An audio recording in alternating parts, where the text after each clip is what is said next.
श्री स्वामी समर्थ. नमस्कार, मी नंदिनी माझ्या यूट्यूब चॅनलवर तुमचं खूप मनापासून स्वागत करत आहे. तुमच्या मनातील सर्व चांगल्या इच्छा स्वामी महाराज पूर्ण करो ही स्वामींच्या चरणी प्रार्थना करते आणि आजच्या व्हिडिओला सुरुवात करते. तत्पूर्वी तुम्ही जर चॅनलवर नवीन असाल तर चॅनलला सबस्क्राईब करा. त्याचबरोबर शेजारचं जे बेल आयकॉनचं बटन आहे ते प्रेस करा, जेणेकरून मी जेव्हा नवीन व्हिडिओ अपलोड करेन त्याचं नोटिफिकेशन तुम्हाला मिळेल आणि तुम्ही एकही व्हिडिओ मिस करणार नाही. तर चला करूया व्हिडिओला सुरुवात.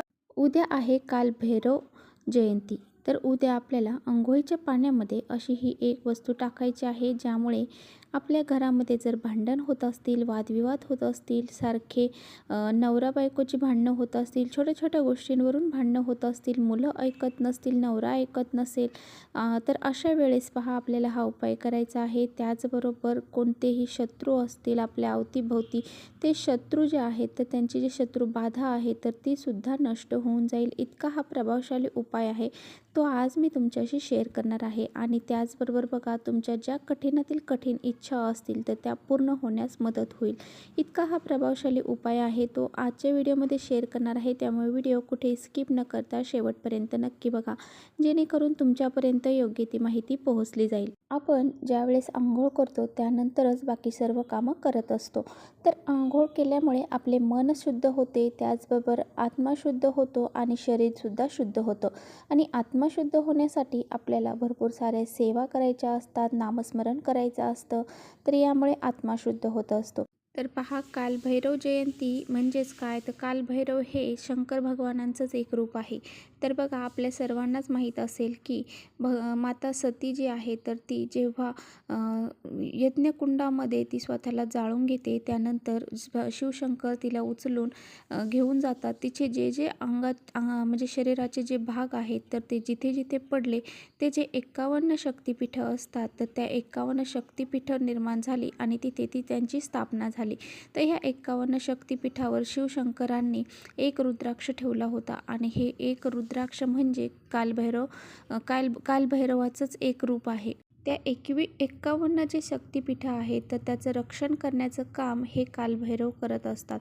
तर हे भगवान शिवशंकरांचं एक रूप आहे. त्यामुळे पहा, या दिवशी सेवा करायच्या आहेत, उपाय करायचे आहेत. आणि त्याचबरोबर बघा, आपल्या घरामध्ये जे काही शत्रुदोष असतील, वास्तुदोष असतील, पितृदोष असतील, जे बी दोष आपल्या घराला लागलेले असतील, किंवा मग आपल्या घरामध्ये पहा भरपूर सारी नकारात्मकता पसरलेली आहे, ज्यामुळे आपल्या घरामध्ये वादविवाद होतात, भांडणं होतात, मुलं ऐकत नाही, अशी परिस्थिती जर आपल्या घरामध्ये निर्माण झाली असेल आणि आपल्या कठीणातील कठीण इच्छा पूर्ण होत नसतील, तर आपल्याला हा एक उपाय आवर्जून उद्या करायचा आहे. तर पहा, ज्यावेळेस आपण आंघोळ करतो त्यावेळेस आपले जे पित्र असतात तर ते आपल्या अवतीभोवती राहून आपले जे पाणी असतं ते पाणी पिण्यासाठी येत असतात.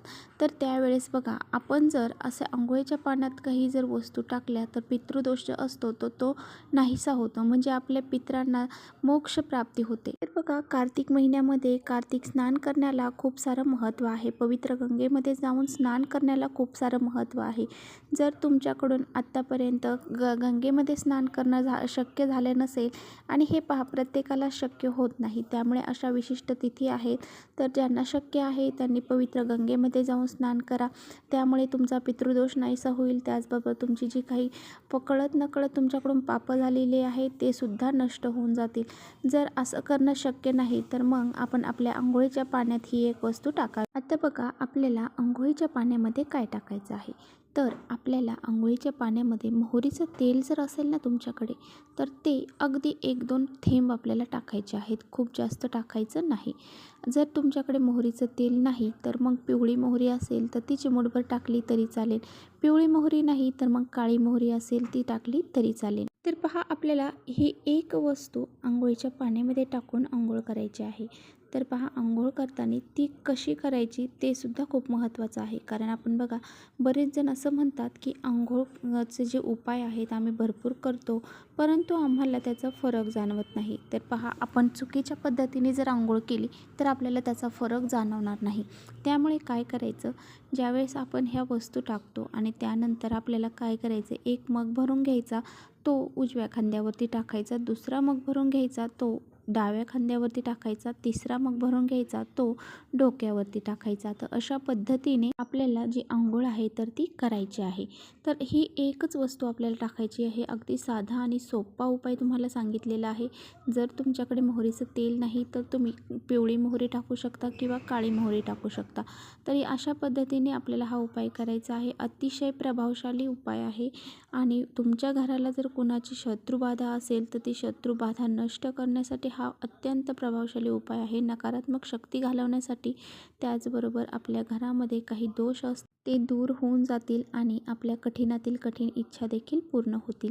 तर अशा प्रकारे हा उपाय आपल्याला करायचा आहे. तर चला इथेच करते व्हिडिओचा एंड. व्हिडिओ आवडला असेल तर नक्की लाईक करा. चॅनलवर नवीन असाल तर चॅनलला सबस्क्राईब करा. परत भेटूया अशा छानशा व्हिडिओसोबत. तोपर्यंत श्री स्वामी समर्थ.